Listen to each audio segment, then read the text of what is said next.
Degree से खबर देते हैं नुमाइंदा अमान उल्लाह मेह। नौकोट पुलिस ने मुनशियात फरोशों और गैर कानूनी शराब बनाने वालों के खिलाफ कार्रवाइयां तेज कर दी हैं।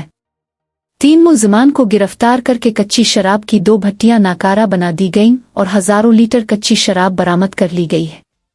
हर मुल्जिम के खिलाफ अलग अलग मुकदमात दर्ज किए गए हैं। तफसीलात के मुताबिक एसएसपी मीरपुर खास सैयद फिदा हुसैन शाह की हिदायत पर एसएचओ नौकोट ने पुलिस स्टाफ के हमरा खुफिया इत्तला पर 2 मुख्तलिफ मकामात पर छापेमार कार्रवाइयां की।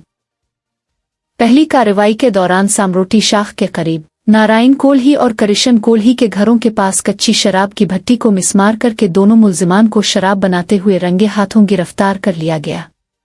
दूसरी कार्रवाई में दर्जी महल्ला नौकोट में मुल्जिम जान मोहम्मद मल्ला को सैकड़ों लीटर कच्ची शराब के साथ गिरफ्तार किया गया। तमाम गिरफ्तार मुल्जिमान के खिलाफ मुकदमात दर्ज करके उन्हें आज मुताल्लिका अदालत में पेश किया जा रहा है।